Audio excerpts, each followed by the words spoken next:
Call the meeting to order. Will the recorder please call the roll? Counselor Soulsby? Here. Counselor Savage? Here. Youth Representative? Counselor Fleck? Here. Counselor Stennett? Here. Counselor Irvin? Here. Counselor Roberts? Here. Mayor Gowing? Here. Please stand for the Pledge of Allegiance. Allegiance to the flag of the United States of America and to the republic for which it stands, one nation, under God, indivisible, with liberty and justice for all.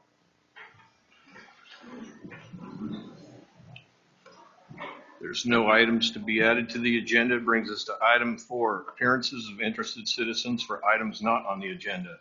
This is a time for citizens to comment on items not listed on the agenda for a maximum of 30 minutes. Individual speakers must be recognized by presiding officer, provide their name and address. Will be allowed up to 5 minutes or less with council approval. Comments regarding any matter scheduled for public hearing may be provided only in that hearing. Comments on agenda items may be taken prior to council's discussion on that item. Council will not engage in any discussion or make any decision based on public comment at this time. However, the council may take comments under advisement for discussion and action at a further meeting. First one I have is Bruce Kelsch.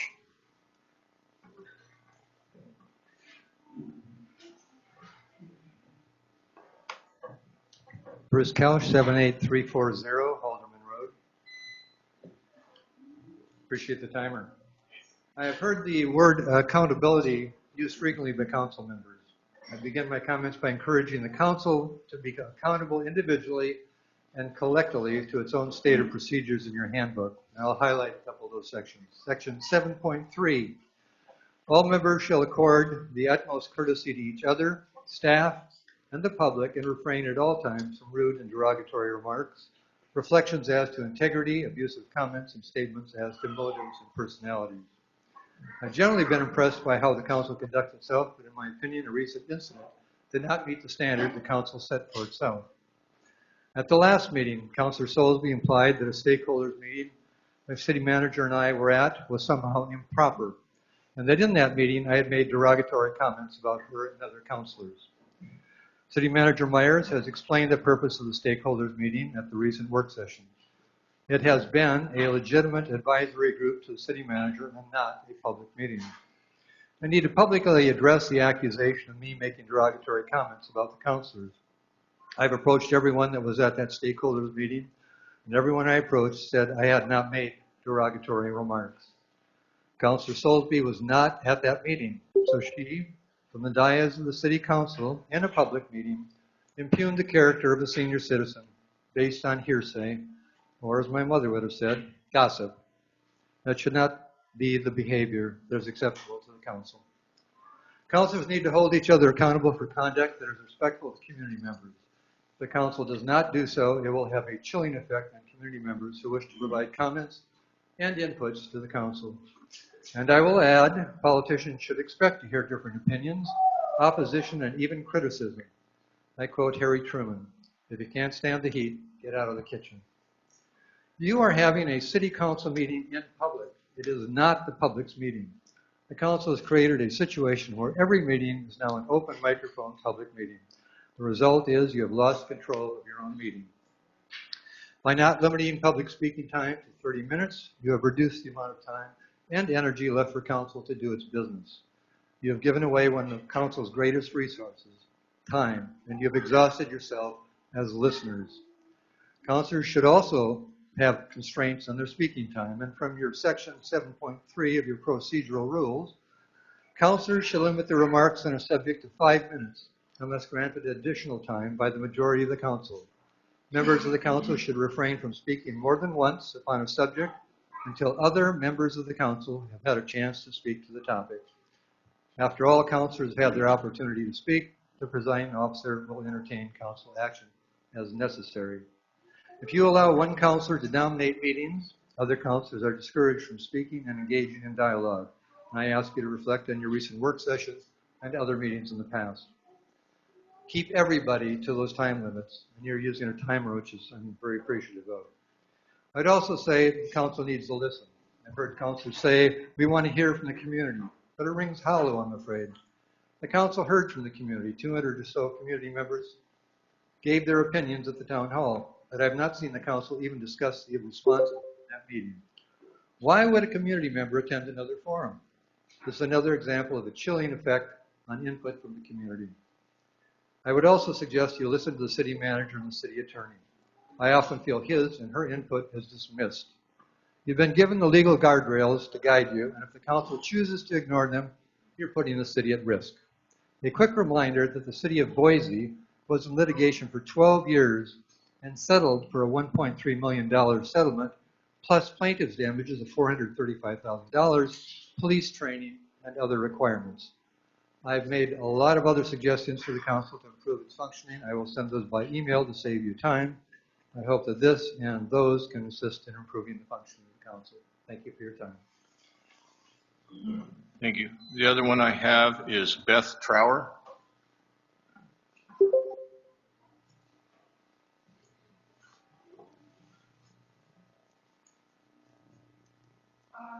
Hi there. Hi there. My name is Beth Trower. I currently live at 342 Quincy Avenue. I'm pretty sure. I think I might have missed a meeting on the homeless thing. I thought there was. I guess there was one, and I might have missed it. I just kind of came here to ask for help. I've already talked to some of the city council members, Mike and Greg. They've already tried to help out, but I just wanted to talk to anyone else.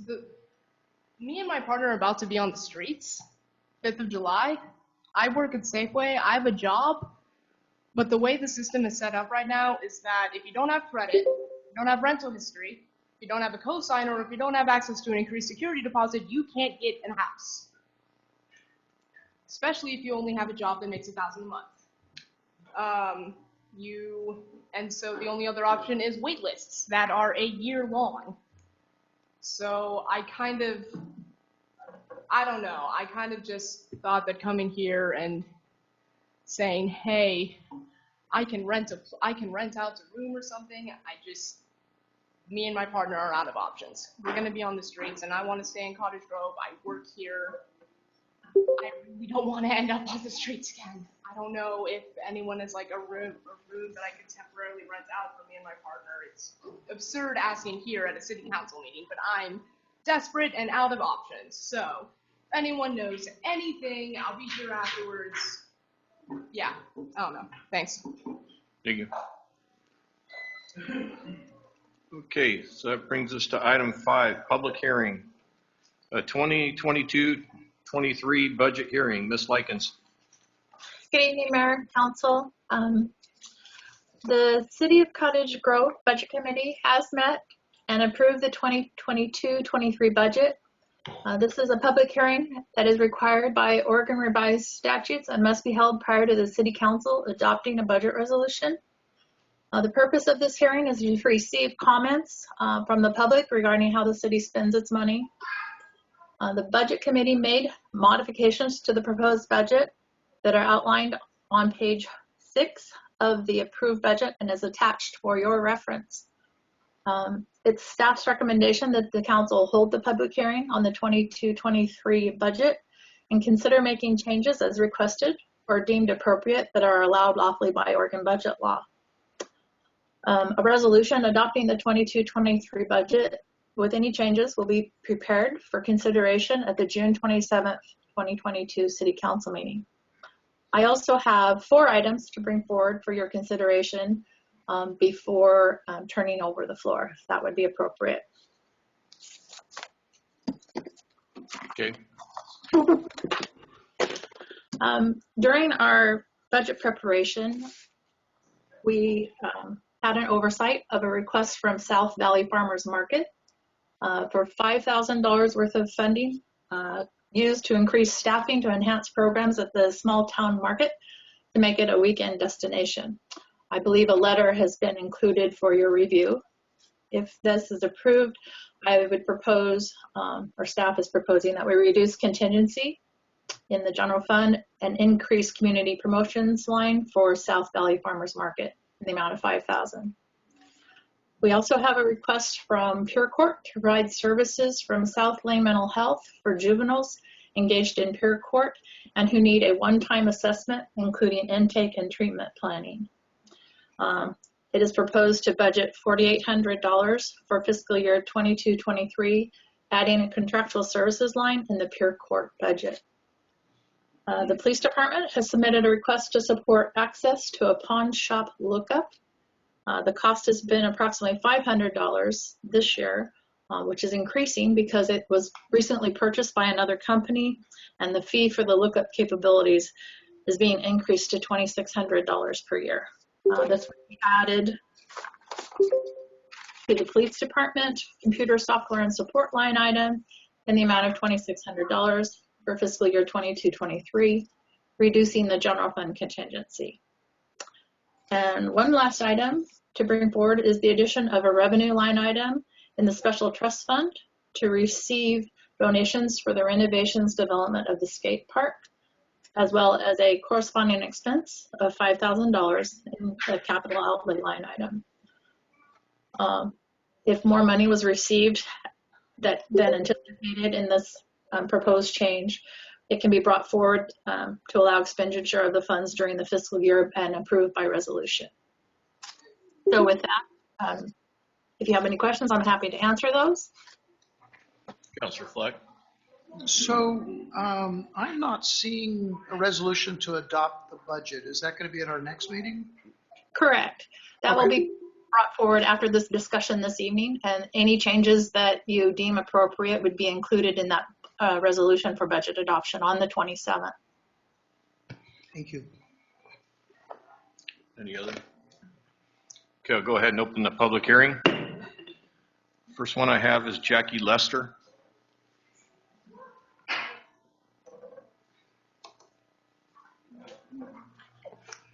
Jackie Lester, 77914 Chisholm Trail Drive.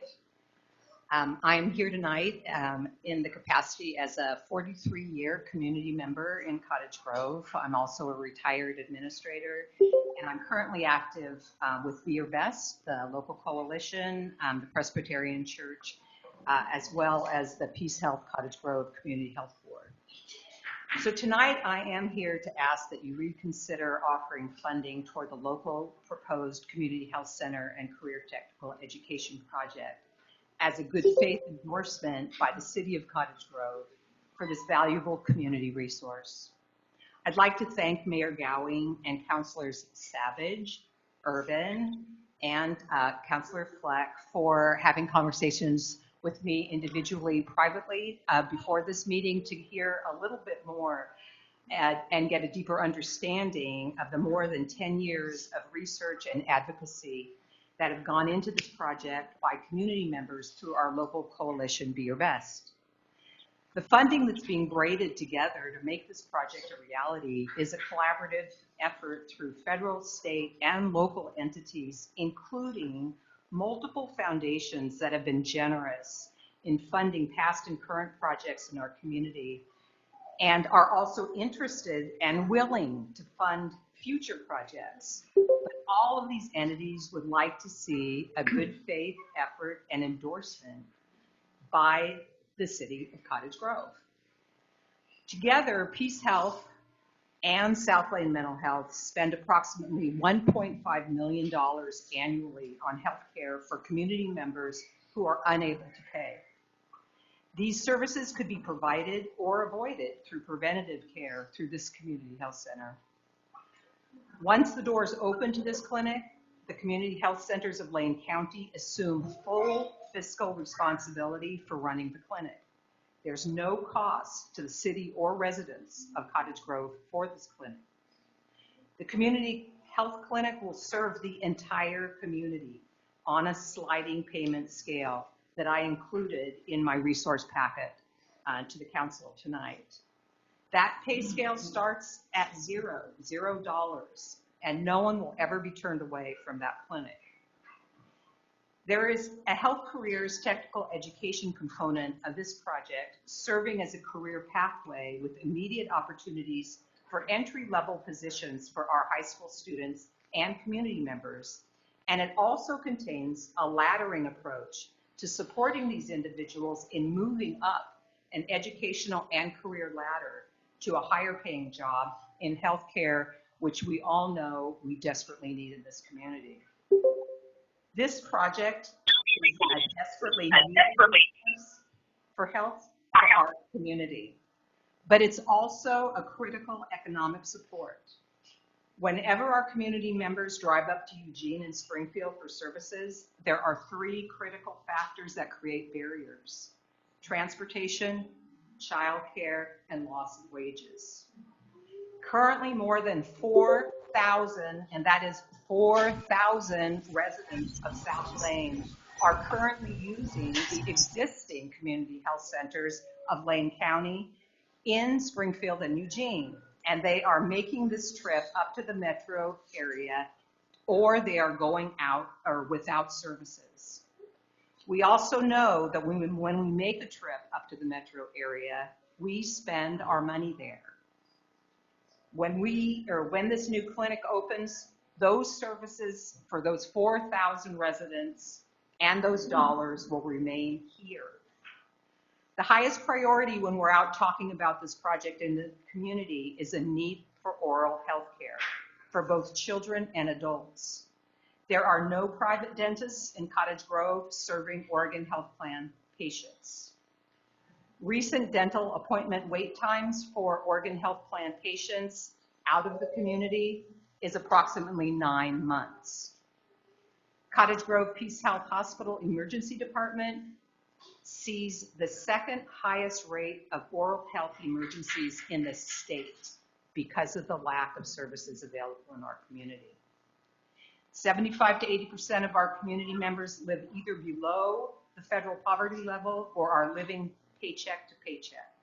So I'd ask you to please refer to the latest ALICE report, as well as the most recent student health survey that I included for you to read. Hopefully these resources that I attached for tonight will help you better understand the need for a local community health center. There are many online links available that document the efficacy of community health centers serving the needs of communities just like ours. One of the many lessons we've learned from the pandemic is that we no longer have the luxury to only focus on our own personal health and the health of our families. In order for each of us to remain healthy, we must make sure everyone has the resources to remain healthy at work, at school, in our local businesses, and in the community around us. Please do your part to ensure a healthy and thriving community by showing a good faith effort in endorsing this project. Thank you. Bruce Kelsch.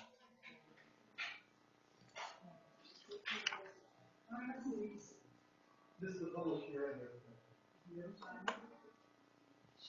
I just want to join my voice to Jackie's in terms of asking the City Council to support this project. And it may also have financial benefits to the community, but this project and the city's support of it is symbolic. The city needs to support this, needs to step up and put its name to it and say we advocate for this particular project, because one of the goals of the Vision Keepers way back when was community health. This is a way of showing that the city actually supports the improvement of community health. My understanding is the $100,000 that was in the proposed budget at one point was moved back into the contingency fund, and you can move it out of that. And I would strongly recommend that the city do that. I'd also recommend that the $10,000 that was originally in that budget for Looking Glass be moved into a position so that it can be used to help support Looking Glass and its program of supporting unhoused youth. So those two things, as you look at the council, as you look at the budget for the next year, and please consider those and make those moves and make the motions to do that. Thanks. Jim Gilroy.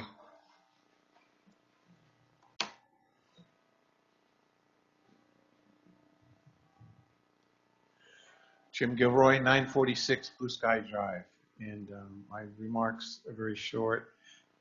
I want to thank you for addressing all the issues that you have to in front of you tonight. I'm here speaking strictly on the issue of the clinic as it pertains to my representation for the community on the stakeholder group that has spent about 4 to 5 years putting this project together. And again, as I told you before, the clinic will be built. Its responsibility is Lane County's now. It's a question of whether or not our community is willing to get behind it publicly and speak with the ability to provide some funding in a time when funds have been shortened due to the pandemic that we've gone through. So I just ask you to consider everything that you've heard tonight. I think Jackie did a wonderful job of explaining all the reasons why I'm in support of the clinic. And beyond that, thank you.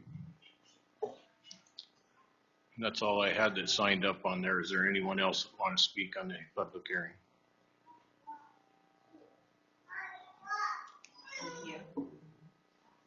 My name is Karen Benson, and I'm a farmer out in Dorena. I'm speaking on behalf of the South Valley Farmers Market in town. The South Valley Farmers Market has operated as a weekly pop-up farmers market in downtown Cottage Grove since 2016. The market has grown a lot since its inception and has navigated various challenges such as staff turnover, board member turnover, and COVID protocols. We operated fairly smoothly during COVID, implementing safety protocols and other services such as online pre-ordering. We felt very valued by the community members who appreciated an outdoor shopping experience and were comforted by the supply of healthy local food during uncertain times. Nevertheless, our organization, like farmers markets nationwide, experienced lower vendor participation, visitation, and vendor total sales. We are still in recovery mode in these areas. The number of vendors participating in the market have varied from 30 plus prior to COVID, 10 during the rough 2020 season, and now 22 participants so far for this year. We are working directly with our local producers, identifying their needs and the barriers preventing them from getting into markets, scaling up their production, and growing their business. We receive technical assistance in these matters from the Oregon Farmers Market Association, Bohemia Food Hub, Willamette Farm and Food, and other great community partners. Since 2016, several businesses in town have used the market as a launch point or a way to spread the word about their business.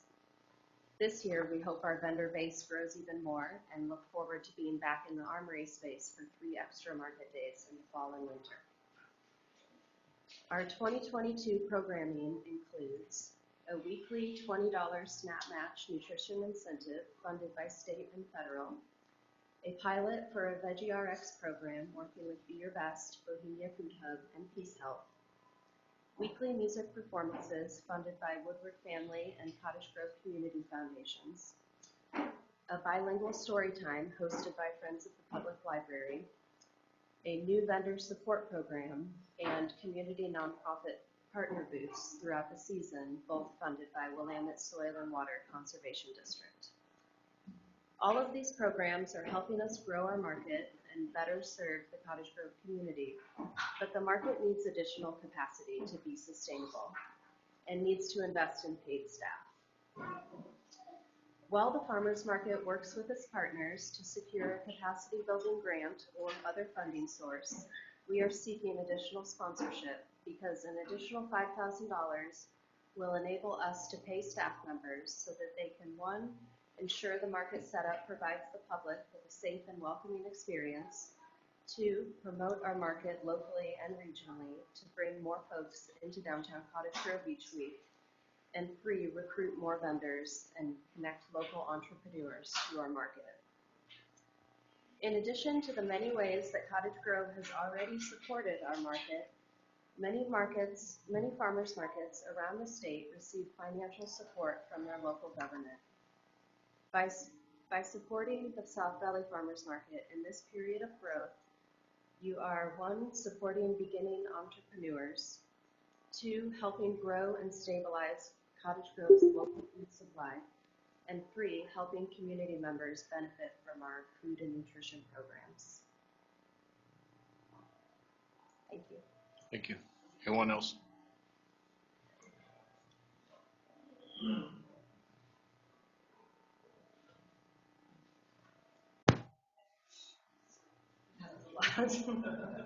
You did that, didn't you, Jeff? No, sorry. I didn't know about this public hearing format, no timer. That's kind of dangerous for me, I think. So maybe dangerous for you guys. So Johanna Z, 1386 Cottonwood Place. I actually appreciated that the certain line items were removed from the general budget, because that gives a chance to discuss specific items specifically as opposed to throwing it in there in a lump sum. And I'm talking directly about the $100,000 that is being requested to allocate as a show of good faith and support for this health clinic that they want to put next to the high school at the Lane County, Lane Community College. So make no mistake, I've done a lot looking into this, that this is pretty much a permanent vaccination clinic with family planning services. They gauge the success of these clinics by the increased number of compliance with the vaccinations. It's more mandatory requirements. It's more state regulations. This is legalized bribery. It says here we'll give you the money as long as you comply with this certain criteria. I've spoken with Fern Ridge parents. They have a clinic out there in rural Fern Ridge as well, and administrators are telling teachers to tell 13-year-olds to go over and get services next door, saying they do not need their parents' permission. This is usurping a parent's authority. Many of you, Sunday is Father's Day. Happy Father's Day to fathers. How would you feel if you come home and not only can they get treatment at one of these clinics, but you actually have to have specific permission from that child to get those medical records from that place. This is not building community. This is not building a strong family unit. There are many reasons to look more closely at this clinic and to be highly, highly concerned. There will be a lot of pushback. So, they say it's going to happen regardless of whether or not you approve, but the question is, do you want to align with something that's going to be so controversial? That's going to be very dangerous, as we've seen, myocarditis up like crazy with our youth right now. You had a 17-year-old girl here speaking who had to have 35 blood transfusions and over 4 operations and almost died because she got one of these shots that are going to be readily available right at the schools, where a teacher can just say, no, before you come back to class, you need to go visit this clinic. This is real time. This is not, I've seen this direct personal experience. I've talked to parents who have these school-based health centers.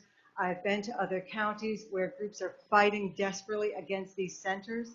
This is not just, we need this in our community. This is an agenda. This is an agenda, and I encourage more discussion on this before making that decision. And again, I really appreciate that it was removed from the general budget and had not planned to speak today because I guess I'm learning how this all works. So thank you for hearing me. Thank you. Anyone else? Come on up.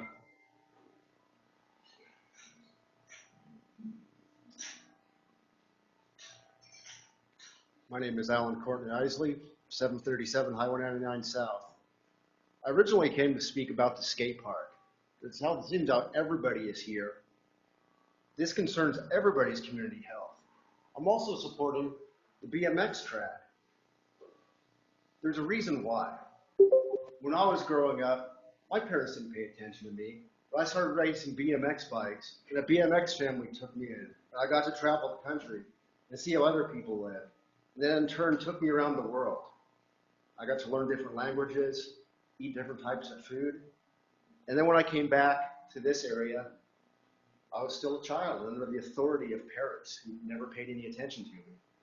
But the BMX families always did. They always looked out for me. And if I crashed and got hurt, someone always took me to the hospital and made sure I got home. And even though that home wasn't always safe to be at, someone was always looking out for me. And Now I commute a lot to go get health care in Portland and in Eugene and in Salem, and I might have to even go out of state to do that. And I can get all those health benefits right across the street from where I live at the skate park that's open to anybody. I can just go across there, I can exercise, I can meet friends, I can walk up and down the stairs. I can do all these things that health centers make millions of dollars providing to members of the community and pointing people towards resources. I can do it just by going outside. And if I crash, one of these gentlemen is going to look out for me and make sure I get somewhere safe to get health treatment. And not because they're making money on it, it's just what we do. And it's the same for everybody else in this room. We just look out for each other. And it doesn't have to be about money. And so sure, let's build a BMX track. Let's build a new skate park. Let's build a health center.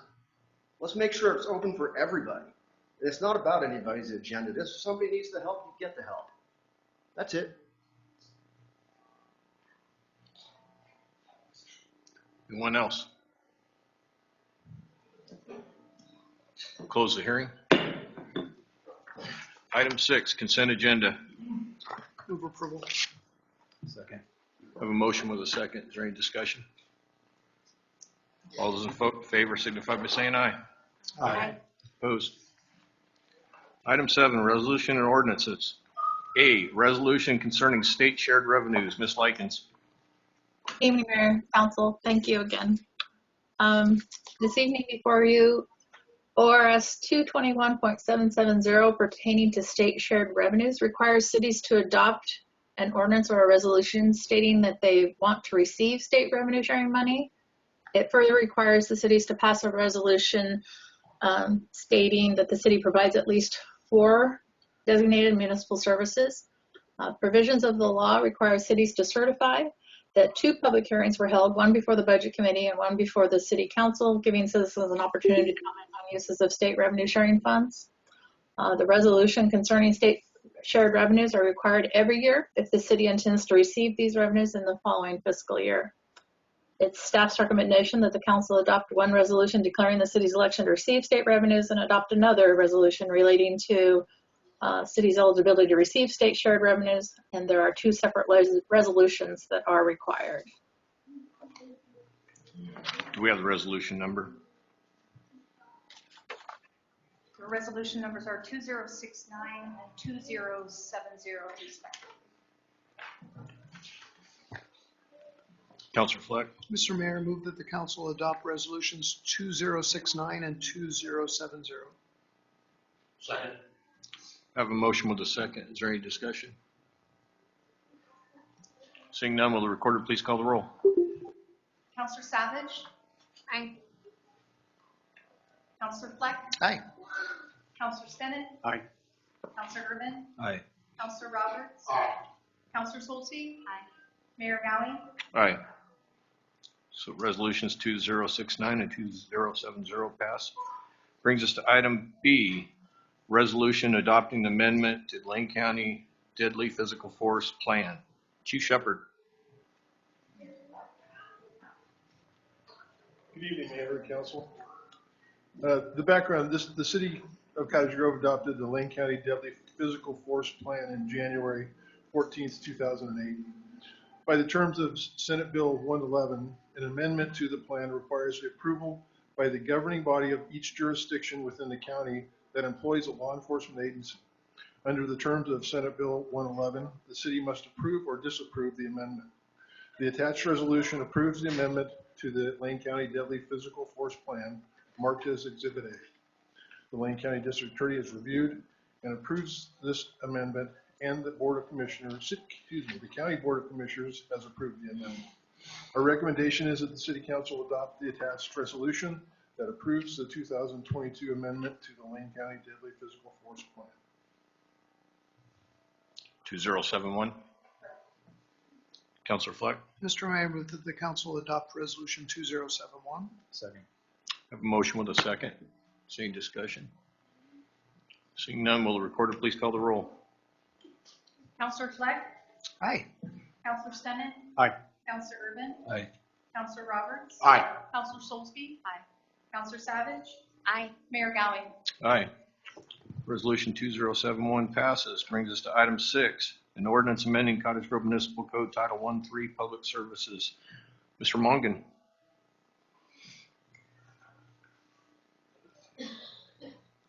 Thank you, Mayor and Council. In September of 2006, Oregon Administrative Rule 340-042 was adopted, requiring all cities in the state of Oregon to protect, maintain, and improve the quality of waters in the state. To achieve this goal, the Oregon DEQ imposed limitations and controls, including total maximum daily loads, or TMDLs, waste load allocations from point sources, and load allocations from non-point sources of pollution by issuing the Willamette Basin TMDL. The City of Cottage Grove Urban Designated Management Agency, or DMA, adopted its first TMDL implementation plan in February of 2008.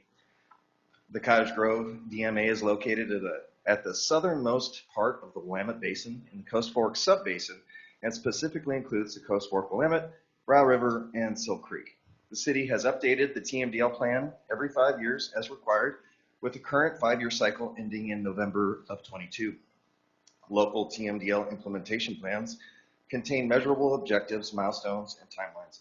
Part of the current approved Cottage Grove TMDL plan, the city proposed the adoption of an illicit discharge detection and elimination program, or IDDE, an enforcement process by the end of the 2022 cycle. The purpose of the IDDE program is to prohibit non-stormwater discharge into the city stormwater conveyance system, thus minimizing the transfer of polluted water into the Coast Fork Subbasin watershed. The IDDE program is the only one of many tools to help improve water quality for our area. Others include erosion prevention at construction sites, which Council adopted in March of 21, consistent street sweeping, and public outreach and education. Section 1 of the proposed ordinance includes the code language for the IDDE program in proposed chapter 13.10, specifically sections 13.10.070B, which contains the primary regulation, and then section 13.10.070C, should be subsection, includes a list of exceptions that would not be considered illicit discharge. The enforcement process that's included with this ordinance gives the city authority to eliminate illegal connections, require non-compliant operations to cease and desist, require performance monitoring and reporting. Additionally, with the amendments to Chapter 8.12 nuisances, the city will have the authority to declare public nuisance and abate violations if necessary, as shown in Section 2 of the proposed ordinance. Section 3 of the proposed ordinance includes a small reference to illicit discharge added to Chapter 13.08 sewer regulations, and a couple of small cleanup items, such as adding the Public Works Director as the decision maker in certain circumstances, and to add the words fats, oils, and grease to a list of prohibited solid or viscous substances capable of obstructing sewage flow. In addition to the requirements of our adopted and accepted TMDL plan, the purpose of this proposed code amendment is the protection and maintenance of our sanitary and storm sewer collection systems. In attachment 4 in this memo, you see some photos of how fats, oils, and greases have diminished the capacity of our sanitary sewer system in places and created maintenance issues with equipment at the wastewater treatment plant, both of which reduce the city's ability to provide collection services and create additional operating costs through maintenance, repair, and equipment downtime. Recommendation: after council deliberation, it is recommended the city council hold the first vote on the proposed ordinance, adding the Cottage Grove Municipal Code section 13.10 illicit discharge detection and elimination, as well as amendments to Chapter 8.12 nuisances and Chapter 13.08 sewer regulations. This ordinance was prepared and has been available for at least 1 week prior to this meeting. This ordinance could be adopted at one meeting. Staff does recommend approval of the proposed ordinance. We have an ordinance number. Ordinance 3159. Councilor Irvin. Thank you, Mr. Mayor. My only hesitation on this, under the exceptions, they seem a little bit limited for what might be standard practice for a homeowner. That also likely wouldn't be a contributor to the problem at hand. I was trying to brainstorm, individual residential car washing is on there, but things like pressure washing or like gutter clean out, other things that just, I would hate to I wonder, do pressure washing and get a violation and then get a warrant because I said, no, don't come on the property. I don't know why you would want to come on here. So I wonder if we could bolster that and come up with some things that are common. Mr. Mayor, Councilor Herman, the street washed water, well, it's 16 in that list of exceptions, I think would fit into that mold. Our street sweeper has pressure washer nozzles on that. I think that it's doing that already as an accepted action. In fact, there was an individual just across the street here cleaning up the alley with the pressure washer between the Oddfellows and whatever, and that would fit. I mean, that's essentially what it's doing. We wouldn't want them to load a catch basin with a bunch of, fog and whatever else, but that actually would be allowed. So that would apply to a residential individual. Councilor Fleck. Mr. Mayor, I move that the council adopt ordinance 3159. Can we get a second? Second. We have a motion with a second. Is there any more discussion? Councilor Roberts. Eric, I want to thank you for this wonderful job on this. A lot of it's over my head, but I enjoyed the education. I know it was a lot of work, but the cover letter from Oregon was nice to see. So thank you for it. That's all, Mr. Mayor. Anyone else? Will the recorder please call the roll? Counselor Stennett? Aye. Counselor Urban? Aye. Counselor Roberts? Aye. Counselor Solzberg? Aye. Counselor Savage? Aye. Counselor Fleck? Aye. Mayor Galley? Aye. So ordinance 3159 is adopted. Brings us to item D, an ordinance amending Title 14 Land Use District Map for 151 Sweet Lane. Thank you, Mayor and Council. At the City Council meeting held on April 25th of 2022, Council adopted ordinance number 3157, annexing 1 acre into the City of Cottage Grove, also known as 151 Sweet Lane, as a requirement of annexation per section 18.04.090 of the Cottage Grove Municipal Code. The property owner is required to apply for a zone change of the subject property to redesignate the zoning from county to city zoning. Per subsection 14.47.400, number 1, the Planning Commission shall review and decide upon land use district map changes that do not involve comprehensive plan map amendments through a Type 3 application procedure. The Planning Commission held a public hearing for zone change application ZC1-22 on May 18th, 2022, voting 6-0 in favor of applying the comprehensive plan designation of R1 single-family residential to the subject property. As the Planning Commission does not have the ability to adopt an ordinance, Council is now being asked to ratify the Planning Commission's decision to approve ZC 1-22 by adopting the prepared ordinance. It is recommended that the City Council hold a vote on the attached ordinance. The ordinance was prepared and has been available for at least 1 week prior to this meeting. The ordinance could be adopted in 1 meeting, with staff recommending adoption. 3160. Councilor Fleck. Mr. Mayor, move that the council adopt resolution 3160. Ordinance. Ordinance, I apologize. Second. I have a motion with a second. Is there any discussion? Seeing none, will the recorder please call the roll? Counselor Urban? Aye. Counselor Roberts? Aye. Counselor Solzberg? Aye. Counselor Savage? Aye. Counselor Fleck? Aye. Counselor Stennett? Aye. Mayor Galley? Aye. Ordinance number 3160 passes. Brings us to item 8, business from the City Council. Looking forward to this one, BMX trash licensing agreement. Mr. Myers. We have a group that has formed the Rau River Bmx, and they'd like to reconstruct the BMX track that used to be located out on Rau River Road in front of the Rau River Water Treatment Plant. That BMX track previously operated from about 1984 through 2014. When it started, it was the Todd Kephart Memorial BMX Association, and then later became the Cottage Grove BMX Association. And then when it closed, it was actually being operated through the Emerald BMX. The city staff and city attorney have put together this attached lease license agreement, and we've worked with it with the parties in the group that are putting this together. It is a license agreement and not a lease for the property. This way it gives us some flexibility and ability for both parties, BMX as well as the city. And you have a number of the BMX Association people here, if you'd like to hear from them.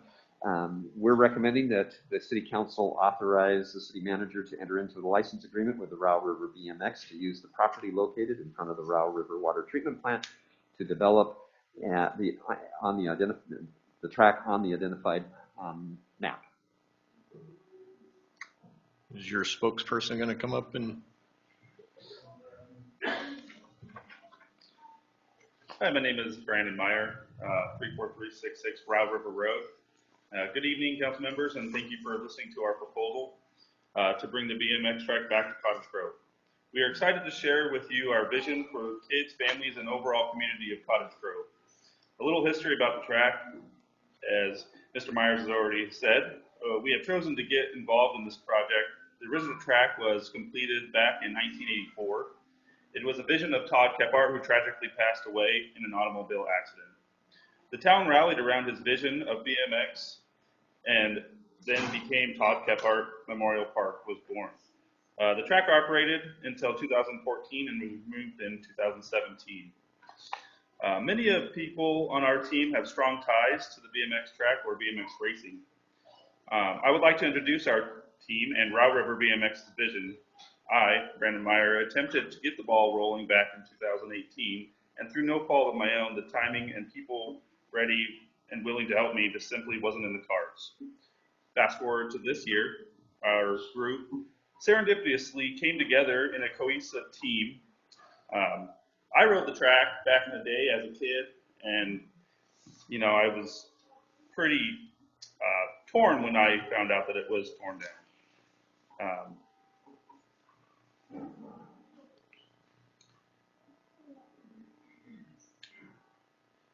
I will be the assistant track operator, and I'm excited to see this project come to life.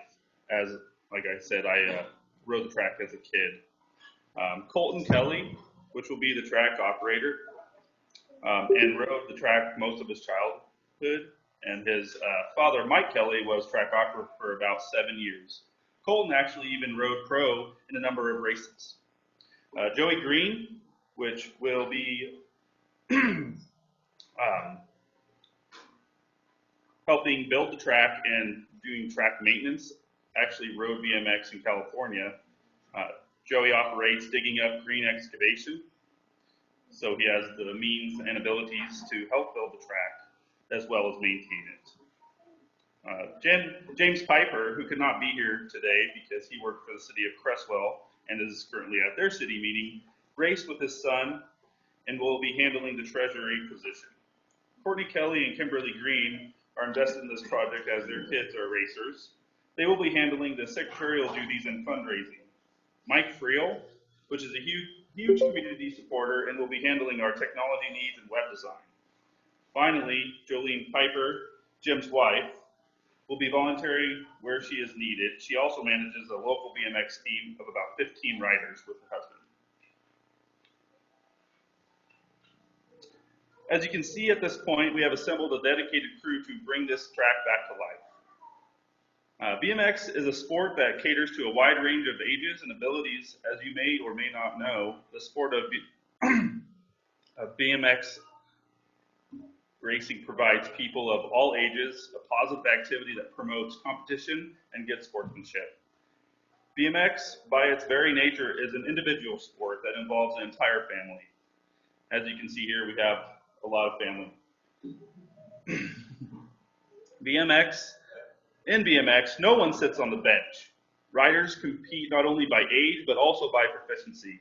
This allows participants to race others who are of similar age and skill level.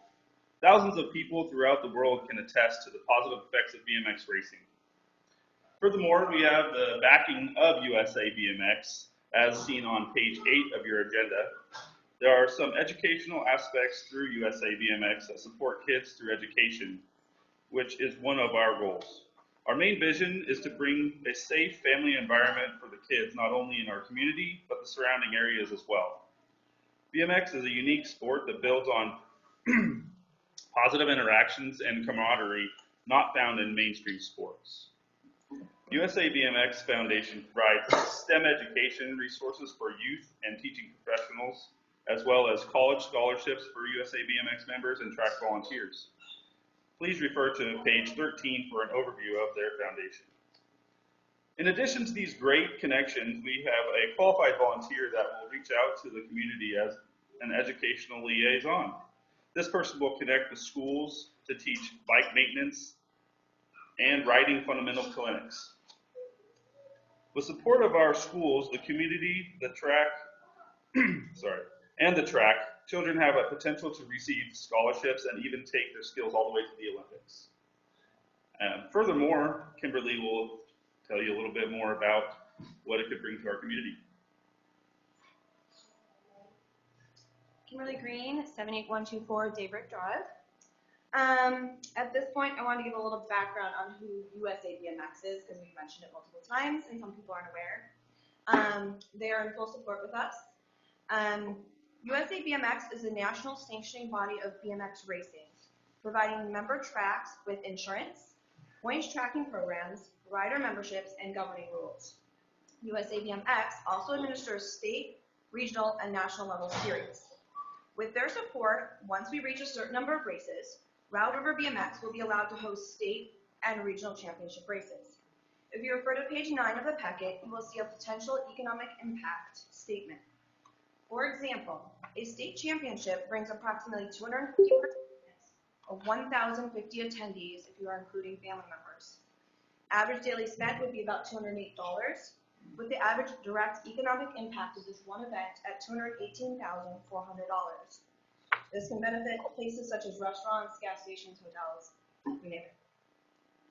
Currently, we have multiple families driving to Eugene at least 3 times a week to participate in sanctioned BMX races.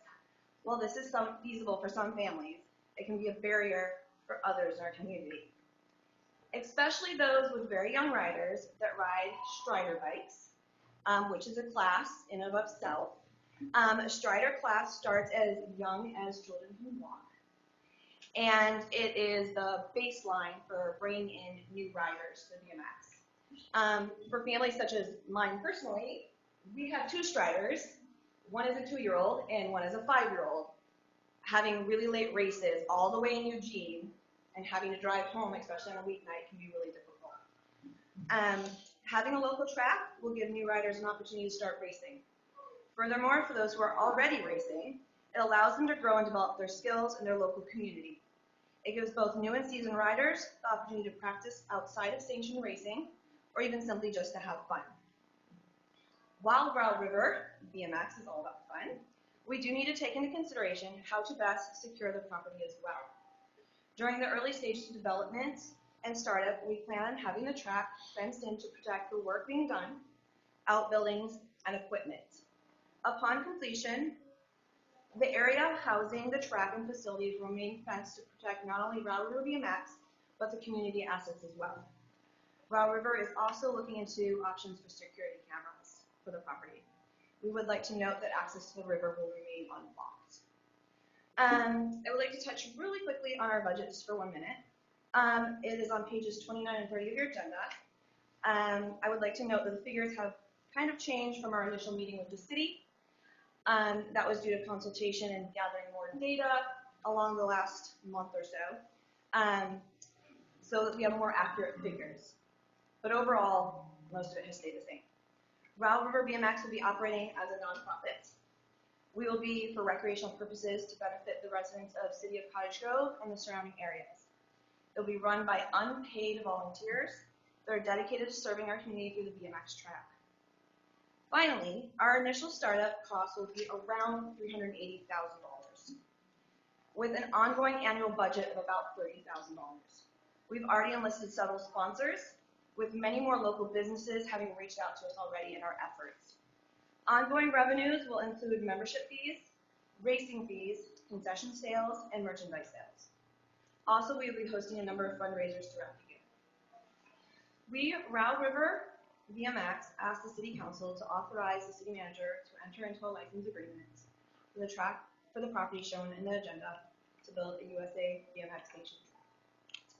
Thank you. And if there's any questions, we would be happy to answer that.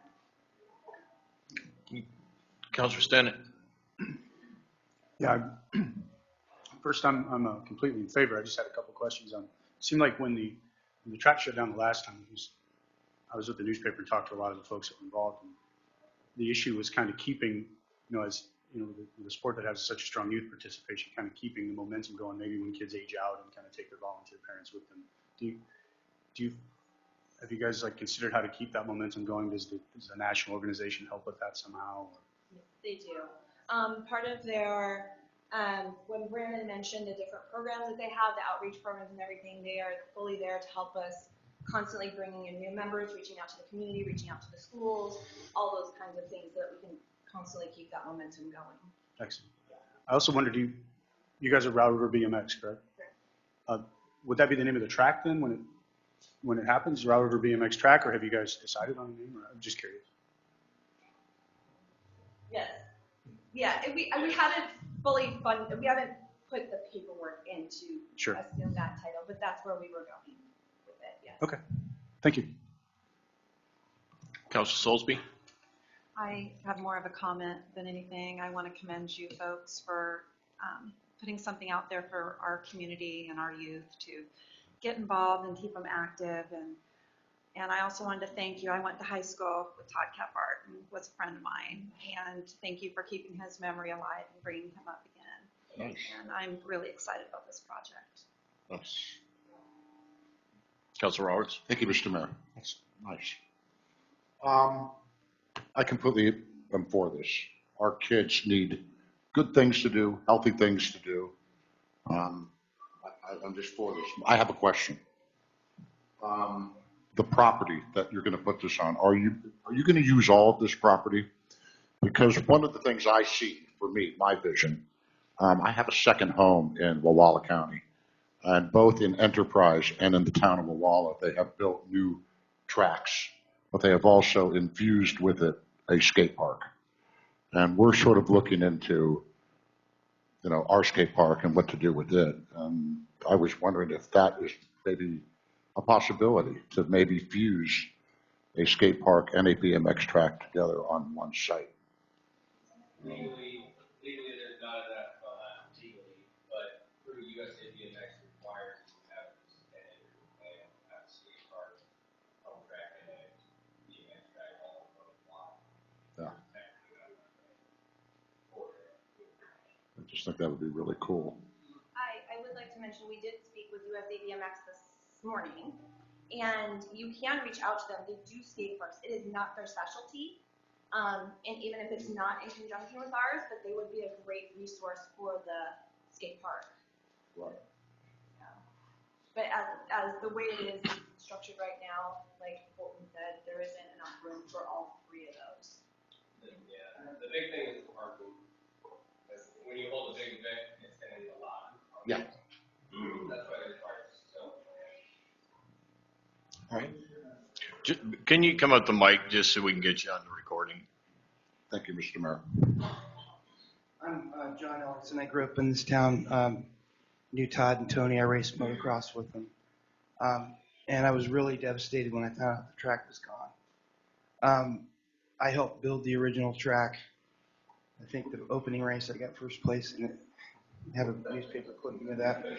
But anyway, as an option, when I was in real estate in California, I built a BMX track on my own property. I had a friend that had a dozer next door, and I built a BMX track, skate park, and a dirt jump section all intertwined into one track.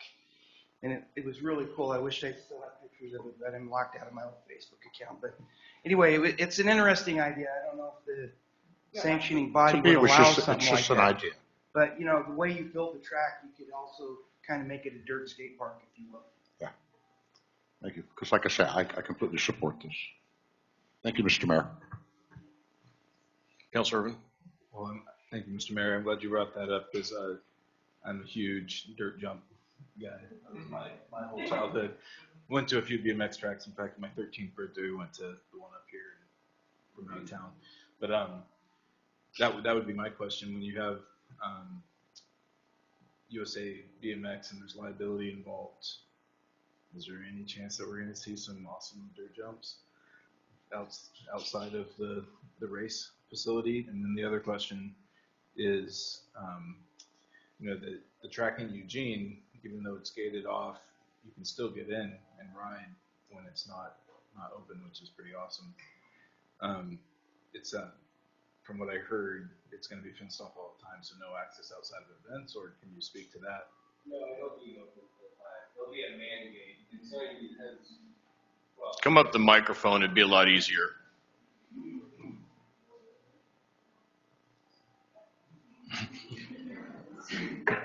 Sorry, there's a lot of us in our group.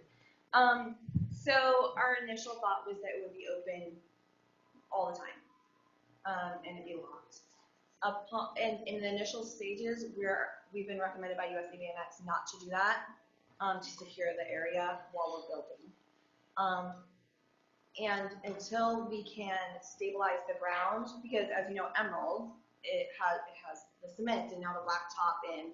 So they have recommended that we only have it open during sanctioned events and to keep it enclosed at that point for safety reasons.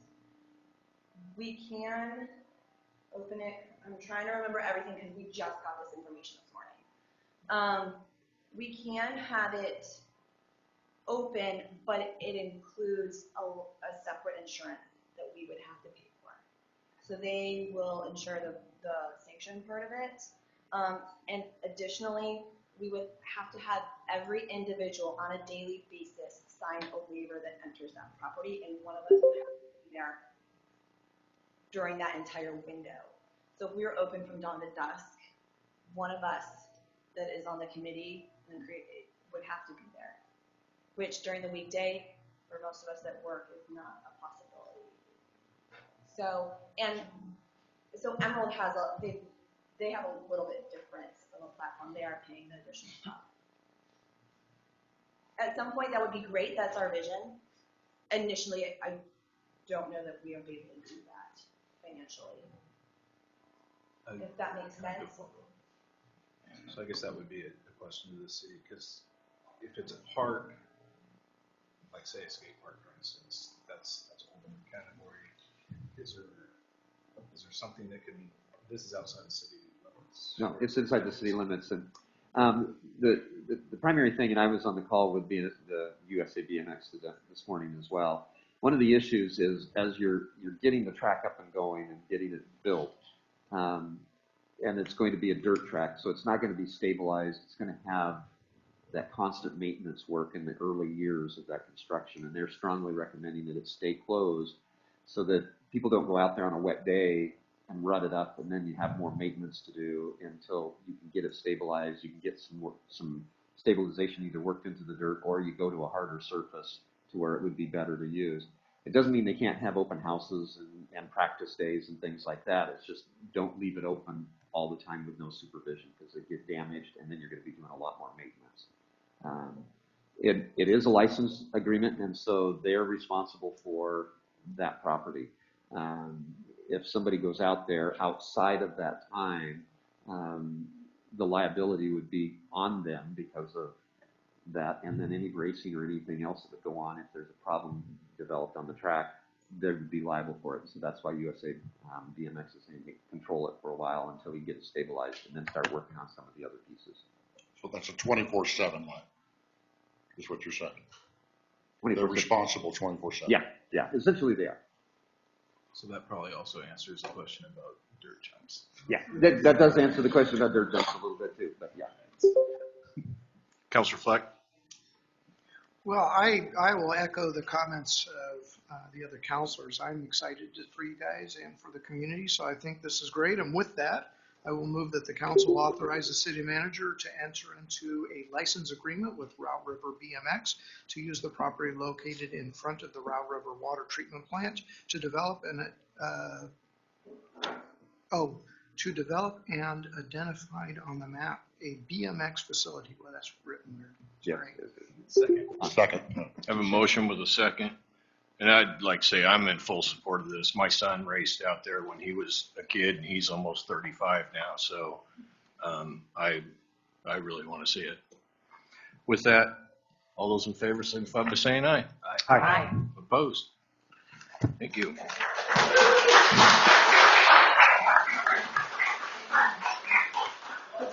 Concern?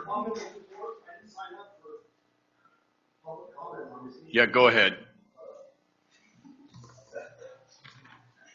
I didn't know if you felt you got both at the same time or not, but go ahead. Actually, specifically what I was opposed to is USA BMX being in control of it, because that does exclude community members from accessing the track. And even though technically it doesn't, it only applies for the sanctioned events, that fence is going to encircle the track. If anybody goes up to Eugene and sees while they're doing construction, if you're not part of their private club, as they call it, you're not allowed to ride when they're there. And I'm one of those people who's not a part of their private club, even though I've been racing as long as everybody in this room. That's it. But I'm glad they won. This track's going to be awesome. And I know how to jump a fence. Concerns of council. Councilor Savage. Thank you so much, Mr. Mayor. I have been racking my brain as a counselor in a position looking at this homeless issue that we have. I have been trying to think outside the box and come up with different ideas. I've been talking with Lane County about different grants that they have, and a couple different things have come to my attention that I'd like to bring up tonight. The first one is there is a very large building down on the corner of M and Anthony, I think it is.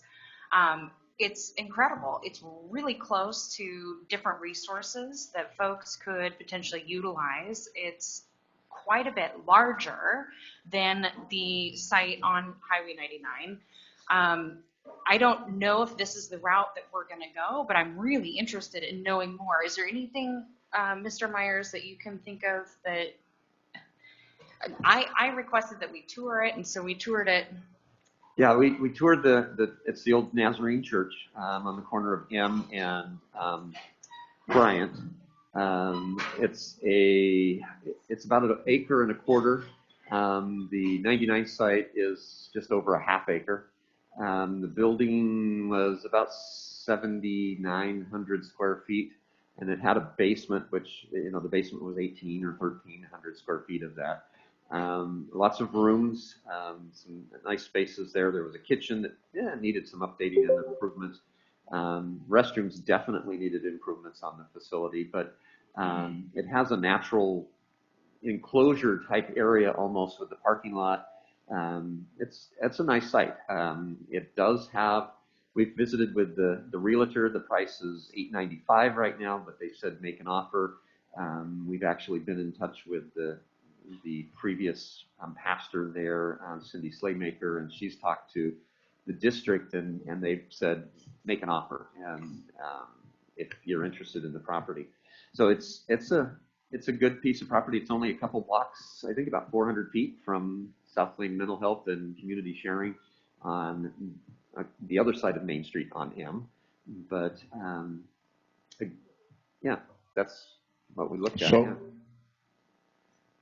Can I cut in? Sure. Sorry. Because from what I understand on this whole thing is that there is a grant that is floating out there that could possibly help us with this process that has a deadline. Yes, Lane County's Arpa Community Grant Program is in place right now. They introduced that in late May. The deadline for it is July 16th, and July 6th. Yeah. July 6th. The grant amounts are $10,000 to $500,000, and it's primarily for the rural communities and organizations throughout those rural areas to do a wide variety of housing, health issues, homeless stuff as well. And so that funding source is there and available, and it does expire on the 6th. Because I too went and looked at that property today. I like it a lot. As you know, for months I've been talking about having a program that is bold and different. I look at that property and I think we can almost emulate what the Eugene Mission does and have low, medium, and high barrier all under one particular. I think there's enough room on that property to do that. So, but I would think in order for us to move forward with this, we would have to take the bubble that's floating out here, and which is the Highway 99, and we'd have to bring that bubble down and make a motion to kill that, and then make another motion to have staff move forward to looking at the grant. Is that, I'm a little bit lost on what we would need to do.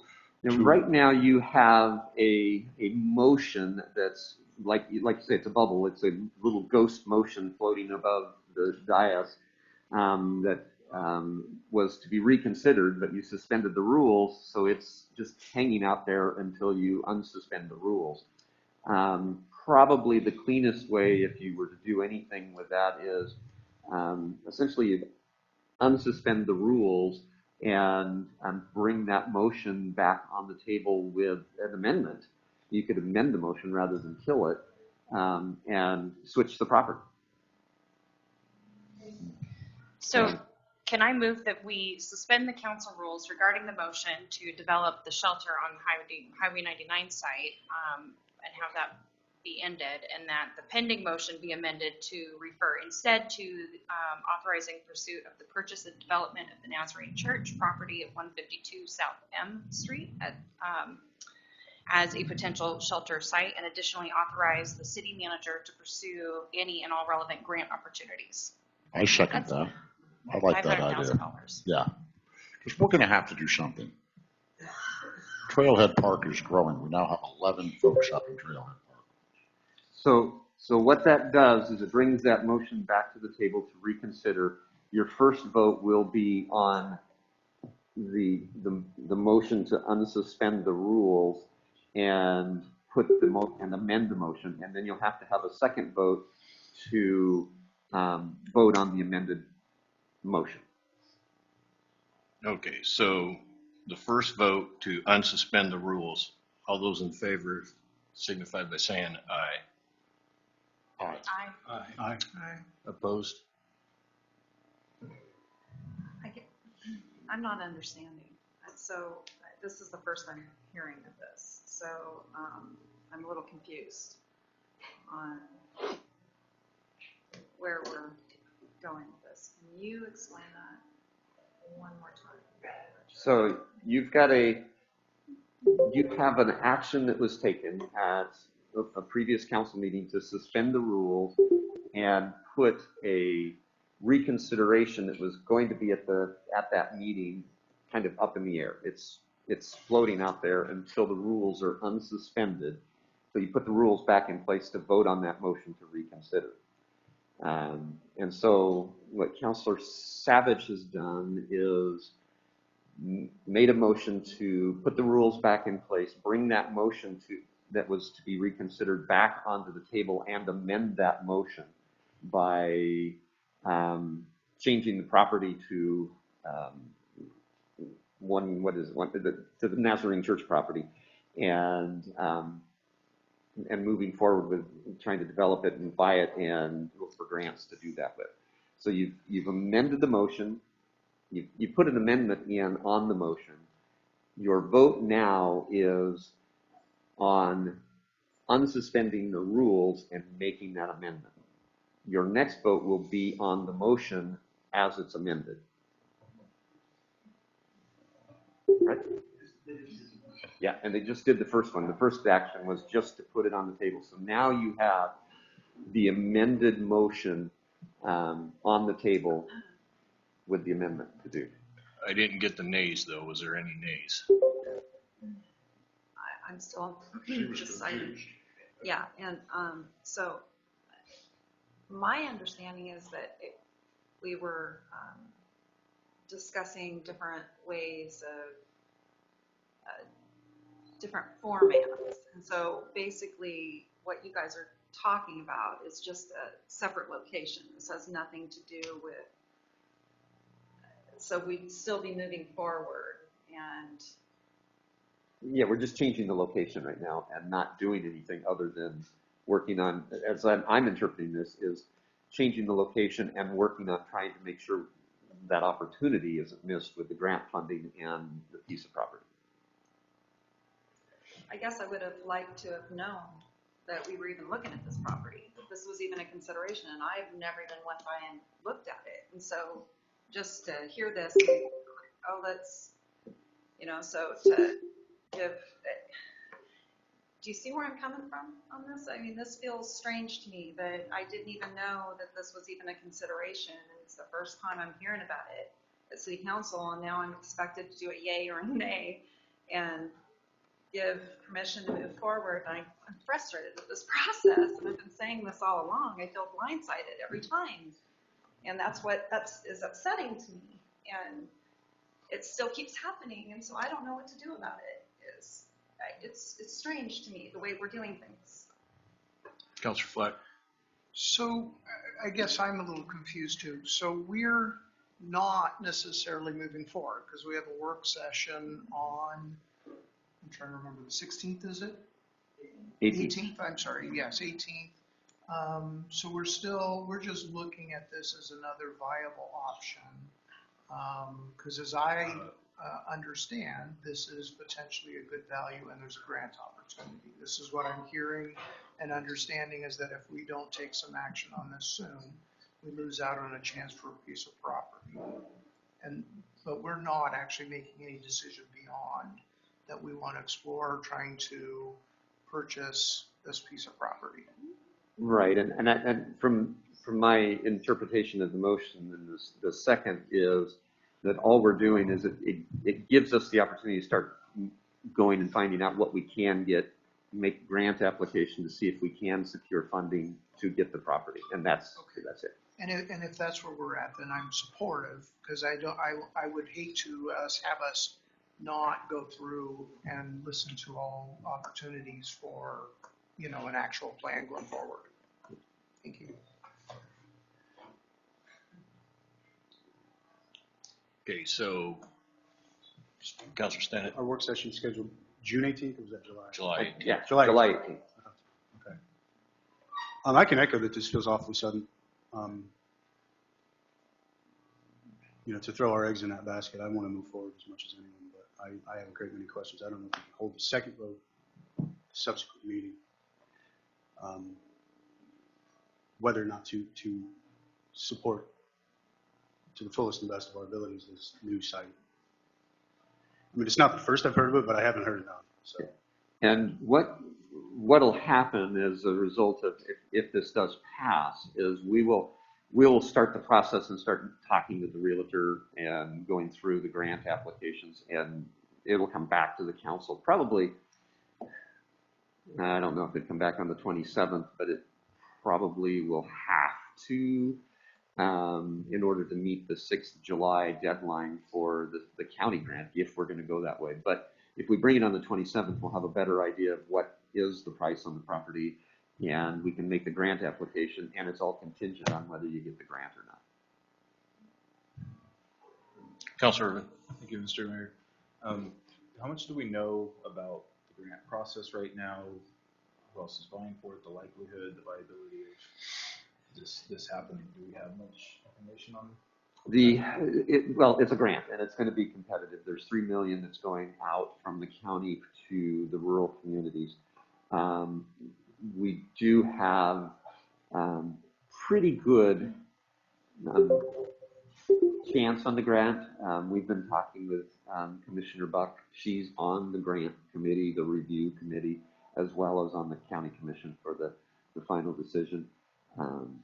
But I mean, we don't know what grants are going to come in, applications are going to come in from throughout the county, as well as from throughout Cottage Grove. Each organization is only allowed to apply once. Well, they can apply more than once, but they're only allowed to be awarded one. We don't have anything that we were looking at for applications, but this would be something that would warrant that, and actually get some help from the county to answer and address the homeless needs in Cottage Grove. I don't know what the other grants are and what are the other odds that are out there. I guess a follow-up to that, if I may, would be the criteria for the grant. Can you give an idea of what they're looking for the award process? They're looking for anything that satisfies those basic things of housing affordability, health in the community, homelessness, addressing homelessness, and I think there was one other category, but it's that realm. COVID response, yeah, and impact of COVID. So those are the basic premises and the things that they're looking for grant applications from. Eugene and Springfield are not eligible to apply, so this is just in the rural communities. So with this, okay, go ahead. I got to quit doing that, Mr. Mayor. I'm sorry. So this would kill the 99 site for now, right?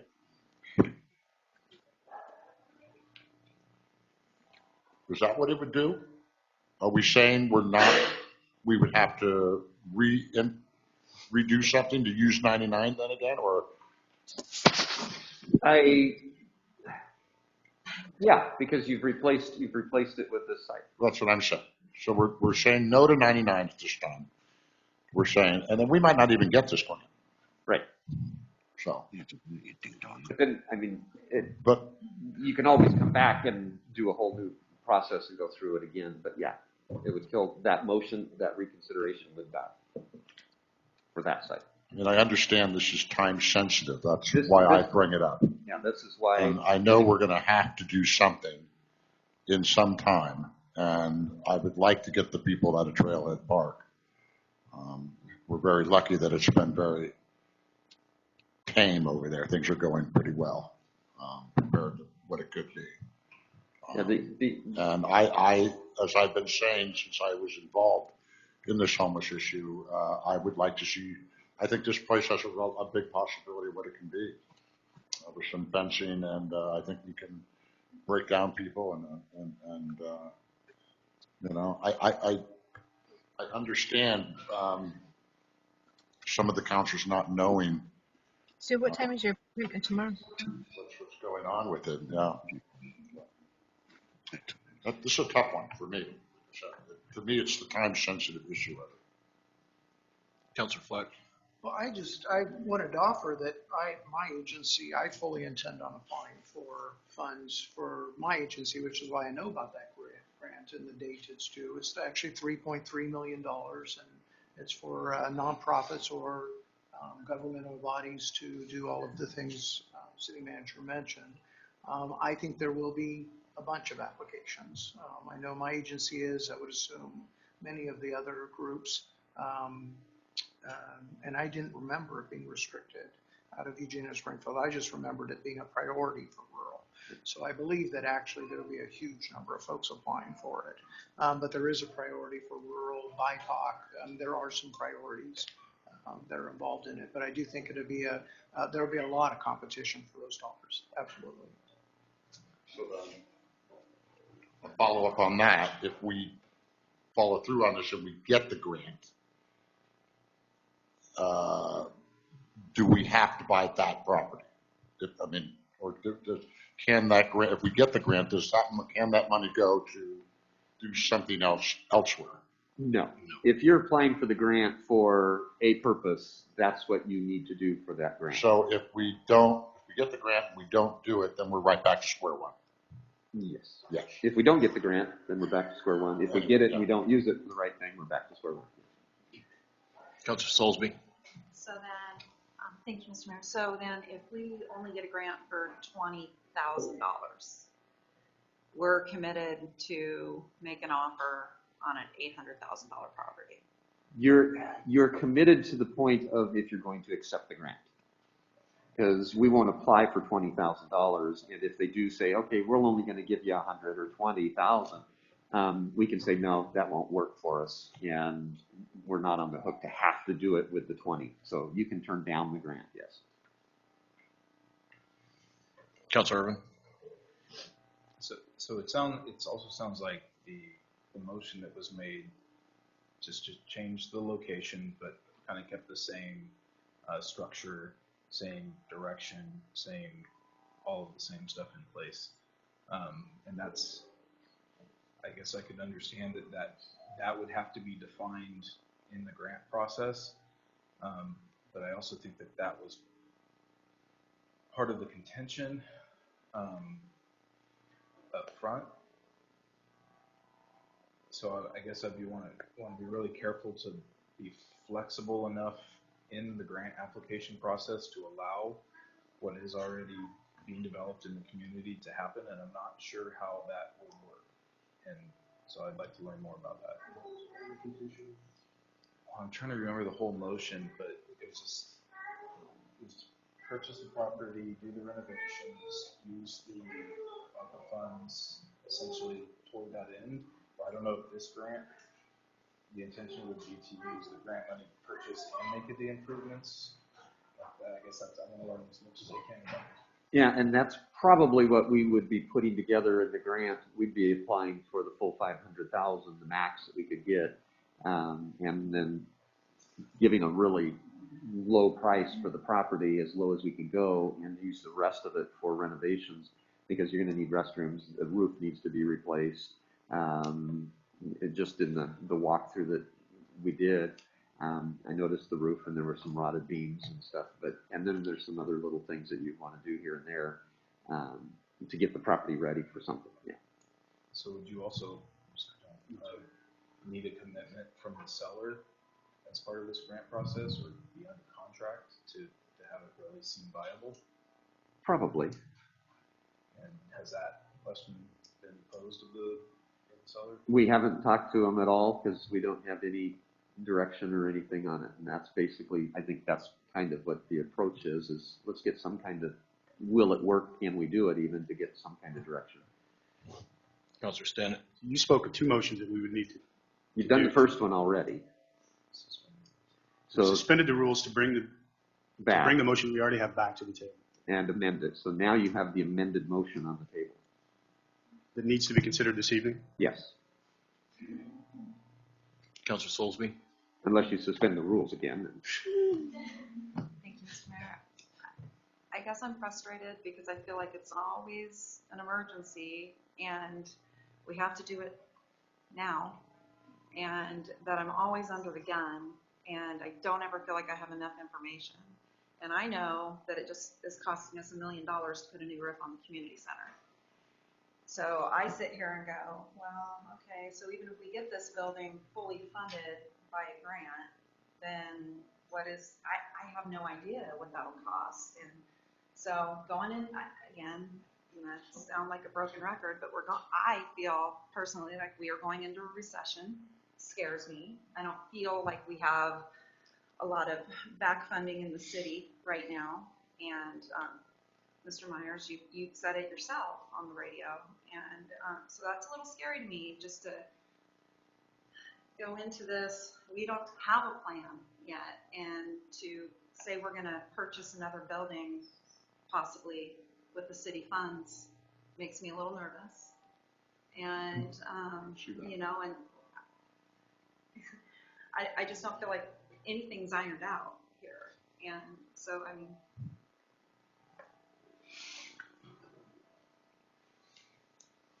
Councilor Stennett. I would echo that. I think, again, I want to move forward as much as anyone, but there's a great deal of information I would need to prefer one side over the other at this point. A site that we don't own, I don't know the repair costs. I don't know the cost of the building itself. I don't know how viable it is for our needs.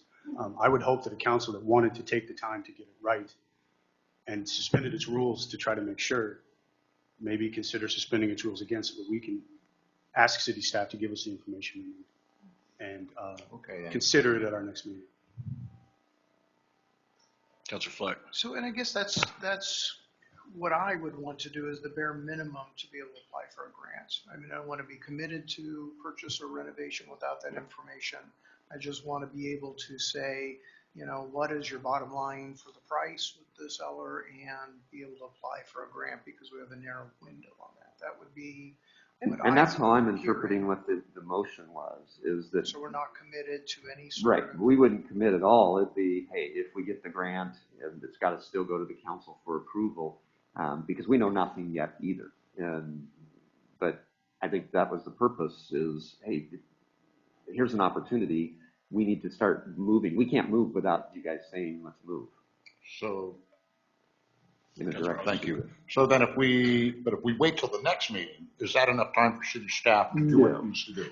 That would be the 27th, and we'd have It has to be there by the 6th. 9 days to try Okay, to get. that's one of my questions. The other question is, if we do this and we free up 99, did we not buy 99 and replace that money into the street fund? So if we sell the 99, where does that money go? Does It it goes have back to? in the street fund, because we haven't bought it yet.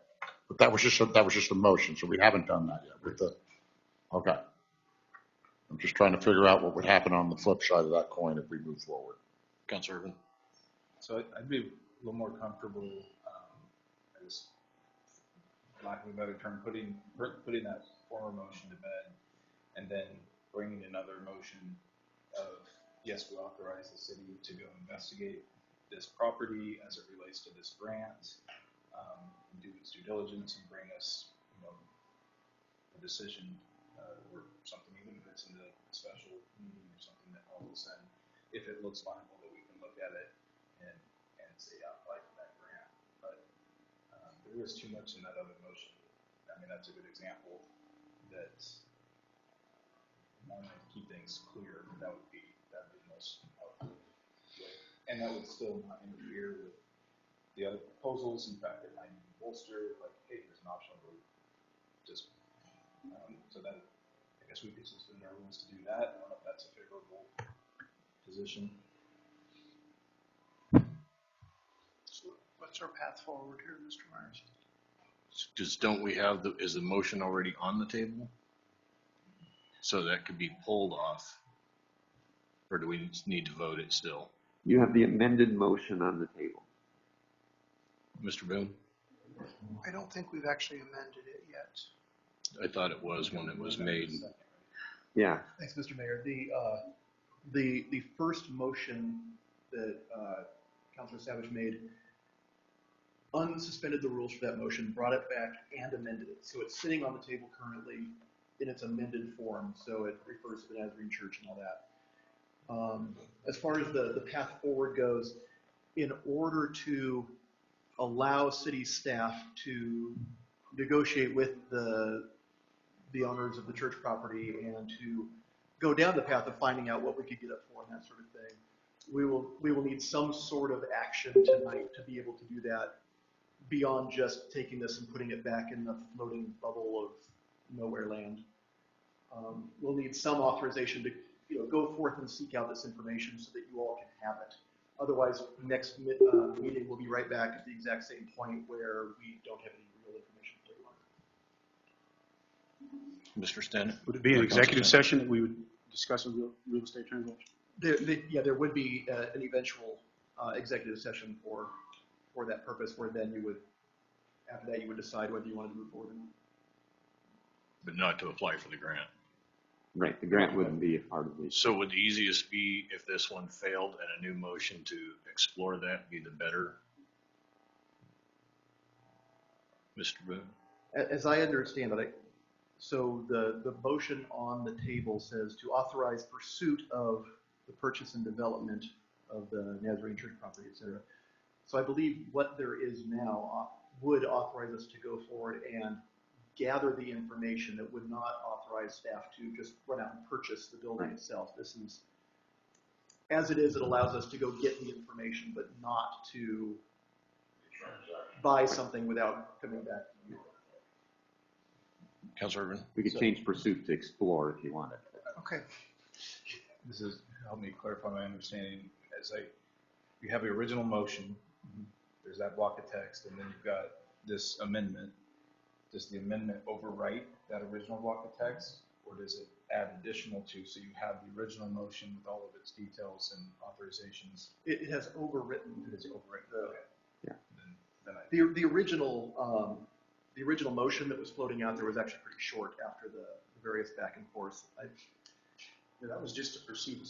The original main motion. Yeah. The original main motion was to authorize the development of the shelter at the Highway 99 site, and that was it. There was no other. Before it got pulled down and changed and all the new words. Are we just changing the Highway 99 site to the Nazarene Church? No, now it's to explore or to pursue looking at that property as an alternative.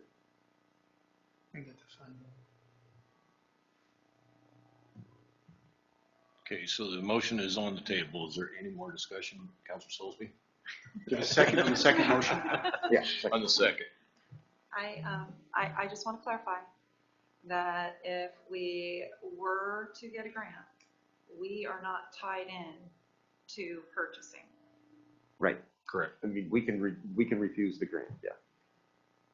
Because to take an action has to come back to council.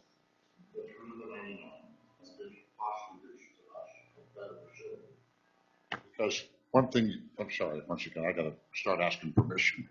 One thing you said, which is happening, is our economy and recession is coming. We're going to be seeing a lot more people needing help in our community. I think we need to be ready for that. And that's why I've been saying we need a program that can deal with low, medium, and high. So we can put these people through the proper type of thing they need to rehouse them. Because everybody is different. You can't just have one program.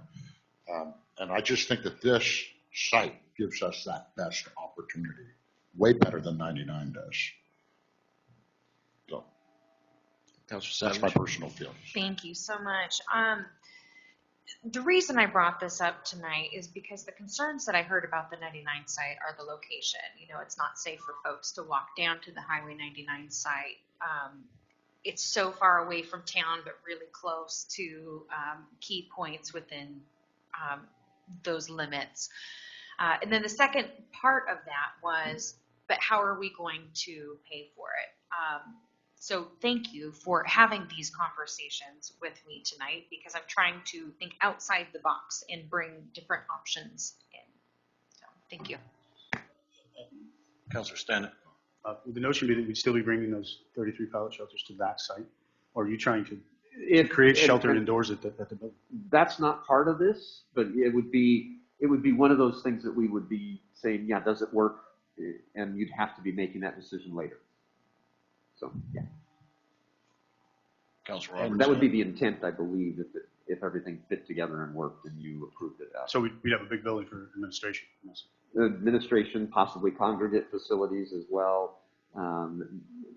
You'd have to do the showers and restrooms because the bathrooms are pre-1960 restrooms, and so they don't meet any requirements, and there are not enough of them there, so you'd be doing those improvements. But Councilor Rhodes. I think a successful program will bring funding. I really do. And that's something that I've been touting since the beginning of this topic. Do something bold, different. I think we have the resources here in this community to pull this off. And how long, one last question on this would be, how long have we known about this property? How city staff, that is, because I just found out about it. yeah, I saw it the other day, a couple of weeks ago when we did Yard of the Week, and I said, oh, that's for sale. And then apparently Councilor Savage came in and talked to Councilor Boone and said, the Thursday before, and I mean, Assistant Manager Boone, get the right term there, and talked to him and said, hey, I saw this site, and that's when we called the realtor and said, can we go look at it? You know, is it anything that's even valuable? And we went and looked, and it's quite exciting. And I think that was just last week or the week before last, on Friday or something that we did it. And if anyone is interested, we can get the key and do it again for anybody else who wants to walk through the site. We can call them and get permission to go in again and tour it. So anybody who is interested, we can do that as well in between now and the next meeting too, if you move forward. Yeah. Is there any more discussion? So we got the motion on the table. All those in favor signify by saying aye. Aye. Aye. Opposed? Okay. Any other concerns of council? I want to thank Faye Stewart and Public Works for getting to that major pothole over there on East Main. That was there's a couple more that are really in the tire tracks, made pretty big, that are a little bit more west of that one that was patched. I was wondering if a possibility we could get those when it dries out. Mr. Mayor, Councilor Roberts, I did have staff go back and look at those this afternoon, and Yes, there certainly are potholes, but they're just about an inch deep. They're hard for us to patch the way they are because they are so shallow. But we'll continue to keep an eye on them, make sure if they grow, that we take care of them. Okay. I got pictures I'll show you before I leave tonight. Let's see, make sure we're on the same wall. And once again, the stop at over there on 6th and the four-way stop. I've got a ton of emails. The traffic, I don't know if Scott can have his officers keep an extra lookout, people running stop signs. I've been getting a lot of complaints. A lot of people would like to once again see a four-way flashing stoplight hang over that intersection. Which one? Counselor, we do have flashing stoplights at that intersection, so the signs actually do flash. Yeah. I can have staff look, vegetation's grown. It's been a wet winter, spring, perfect growing weather. Maybe the signs have some vegetation limbs that are in the way. We can just make sure that there's no obstructions and So- people can clearly see the signs. So putting a four-way flashing light over that intersection would be not a good idea, you don't think, or? I just don't, Counselor, I don't know how we'd physically do it. How would we tap into power? How would we mount the lights up there legally and meet the city code? I just don't know if it's even physically possible. Okay. I need to be able to feed back to the citizen on that. Which intersection is It's 6th and Taylor. 6th and Taylor. that? I mean, Yeah. is that in front of Lincoln there? 6th and Taylor, going up and down 6, where Taylor crosses where the store used to be on the corner. That had flashing stop signs yesterday when I went through it. It does have flashing stop signs, but it seems that people are not seeing those or dealing with it. I don't know what it is, but I'm getting a lot of complaints that people are blowing through that intersection and driving too fast through there. So I'm just bringing it up. I'm just doing my job as a counselor, bringing up stuff that the citizens don't. The flashing blue and red lights will take care of that. Yeah, that's what it's yeah. So do what we can. As a community, we will do what we can. And one last thing I want to do is thank Lane County for getting out and on the Curran Bridge. They did a remarkable job fixing the Curran Bridge. I've been out there touching up some painting on the railings, and when it dries out, I got a group of people going to go out there and weed whack around it. That's one of our most iconic bridges, and I'm looking forward to getting that back up in the running. So, thank you all. Thank you, Mr. Mayor. Councilor Stennett. Yeah, I apologize in advance. I should probably know this, but there may be others wondering. What's the procedure for our continued discussion of the budget, perhaps including the public testimony we've heard this evening? Yeah, and so we probably should have, as we finished the public hearing, had you talk a little bit about what you wanted us to do. If you want to go back to that item and tell us how you'd like us to put the resolution together for the budget, if any of those items you want to include, so we can put that resolution together and have those in. Councilor Fleck. I guess the problem for me is we have 3 new proposals I haven't seen anything in writing for. Friday at our agenda session, I really made it clear I'd love to see presentations, and I can't support or not support, any request without having a little more information and some time. So I think maybe preparing some options so that at the meeting when we adopt it, we can. Yeah, we'll do that. They're pretty easy. Okay. So we'll have that discussion at the next meeting. Okay. 27th. So no motions now here? No. Okay. But that leaves us what? 3 days to?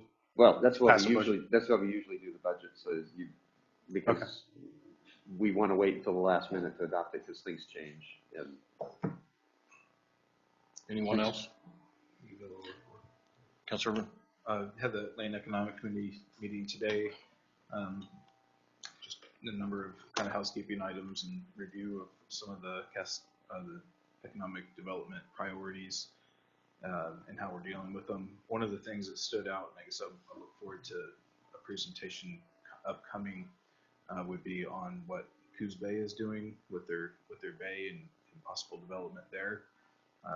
Just seems to me that major development on a port would really impact all of Oregon and us. So I would stand by for a report on that in the future.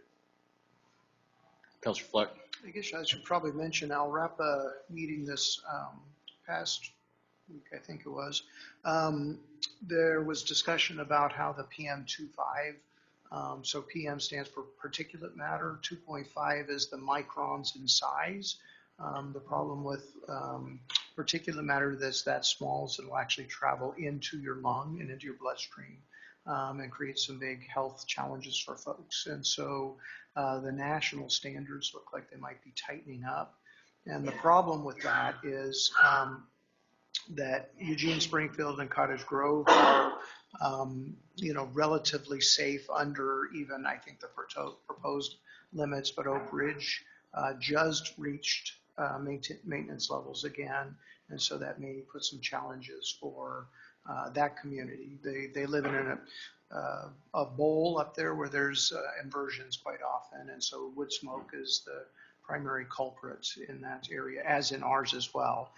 Diesel normally is, but we just don't have the transportation in our county that other larger municipalities do. So anyway, I just figured I would report that that's potential up and coming change in legislation. Okay, and all I got is, so a few weeks ago I got asked to look or what we were doing for rehab and detox here in town. And so I got a hold of Alicia Beamer. I see she's online at Peace Health, and she directed me to Serenity Lane. And so Friday afternoon, I talked with Pete Kearns, that used to be the former chief of police for Eugene. He's now at Serenity Lane, and he said Cottage Grove is big enough that it could probably sustain its own outreach here. So I'm going to be setting up a meeting with him in the near future and trying to get some kind of a detox rehab here in town. And Saturday, 10 o'clock, Trailhead Park, Mayor's Bike Ride. Rain or shine. Item 10, business from the city manager. Rain presentation, Mr. Myers. We have Oxycon and Bill Killen here from Oregon Rain, and they're going to give a presentation and update of what's going on with that program in Cottage Grove. We'll call it. Good evening. My name is Oxycon, address 3001 Neslo Lane, Eugene. Good evening, everyone. Thank you so much, councilors and Mayor Jeff, for having us tonight. I am the Lane County Venture Catalyst for Oregon Rain. Actually, we're just Rain now. We went global, so we are Rain. This is a progress report of all the things that have been happening recently. I have a summary that's more detailed for the councilors that shows the progress of all the events that have been happening, and this is going to be the presentation. So next slide, please.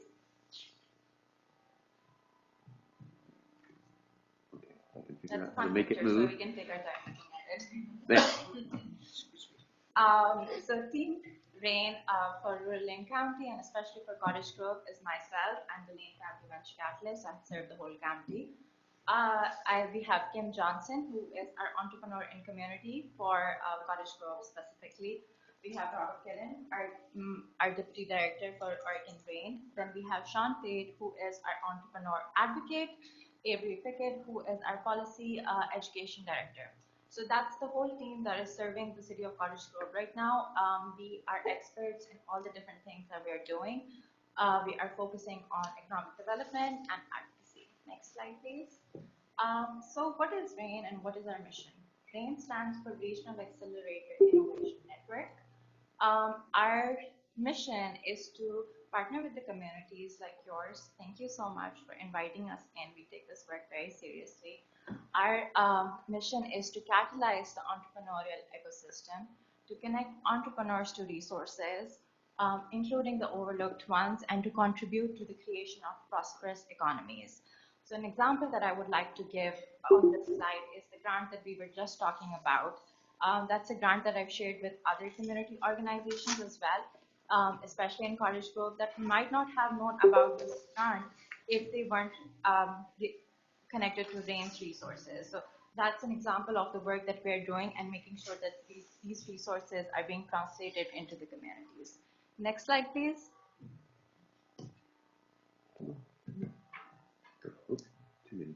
So this is an infrastructure of startups. When we think of business, we often think of physical spaces, a shop downtown, startup at the vendor fair. That's the physical infrastructure of startups. But oftentimes, entrepreneurs know that that is not how business usually happens. It usually starts with just an idea that you have, and that might for that you might need capital, you might need workshops, you might need to know what's happening in the new recent media. So that is where we come in, because we built up an infrastructure, an ecosystem which may not be available in the physical translation of it, but it exists because it ties down all the communities together. Excuse my mumbling. English is my fifth language, so pardon for that. Next slide, please. So what we do is we catalyze communities. Why I have a picture of a bonfire over here is because it is to highlight that we do not do this work alone. We need the community partners, we need other nonprofit organizations, we need the entrepreneurs, we need our Lane County partners to continue building the ecosystem and to do this work together. So I just also want to take a minute and thank all the counselors that have attended the events that I've been hosting and for being incredible partners. Because of your work, we're able to make change happen. So thank you. Next slide, please. This is Jenny, who's an entrepreneur, and she's starting a bakery. These are all the things that she has to do, and she does not have the time in the day to do all of these things together. That is where RAIN comes in, because it is my job to look for investment capital on her behalf, to advocate on her behalf in front of the policymakers, to talk about the mentor and support systems that exist within the community. And it's just not me, but it is the whole team RAIN that you saw earlier that is working really hard to serve to Jenny's needs. Next slide, please. So according to the contract that we already have with the city itself, these are some of the highlighted bits that are part of the contract, and the green attributes to all of the things that we have done. So for example, number one, conduct outreach activities in Cottage Grove to identify and support the entrepreneurs. So we have an event happening each week. Some of those events are being hosted by RAIN itself. Some of them might be virtual, and some of them might be partner events that we are making sure that we're going to those meetings and listening to what is happening in the community. Number two is to conduct 30 to 50 entrepreneurial activities. As of last month, we had completed 23 of them had been done, which means that over the next 2 years, we will definitely hit our target, if not more. Next, I have that we will conduct 2 to 3 virtual Rainmaker accelerators. We have already completed 2 Rainmaker accelerators, and we have the Moneymaker, which is coming up, that I would really encourage if there are any entrepreneurs in audience to sign up for. Raindrops is also an additional service that we are offering. Apart from that, we are also gathering metrics from the entrepreneurs to make sure that their needs are being heard and then being put forward in front of the policymakers, so that we are making programs that are catering to their needs rather than working on a prescriptive model. Investigation is very important to us. Next slide, please. This is a summary of all the events that are happening right now. Craving Business, which is the #1 event that we do on the first Friday of the month. It happens at Bohemia Food Hub, hosted by Kim Johnson, who's our entrepreneur in community. Next up is the Entrepreneur Meetup, which happens on the last Friday of each month at Covered Bridge Brewing. So space activation is also part of our agenda, and we support doing that. Apart from that, we host virtual events that is to help raise capital. We have the Rainmaker happening right now, which happens every Wednesday, which has been happening for the last 10 weeks, every Wednesday from 9 a.m. to 10:30 in the morning. So this is a summary of all the events that we are hosting right now. And next slide, please. And what's next? Because at RAIN, we know that entrepreneurs are always on the move and we always want to cater to their needs. So we always like to think about what's happening next. This is an event that I had just posted about website creation. We brought in experts to talk about how website can be created from scratch and catered. It was an event completely created out of entrepreneurs' needs, as I think some of the counselors might remember that discussion. And next, we have the Moneymaker, which is coming up, which is a financial accelerator to help entrepreneurs understand more about financial needs. Apart from that, we are also working with the University of Oregon on a survey to cater more to the women of color needs, which is specifically targeted towards Cottage Grove because of its diverse population. And apart from that, we are continuing to serve, looking for more funding opportunities for entrepreneurs and trying to cater to their needs. Next slide, please. I would like to hand it off to our Deputy Director to talk more about it.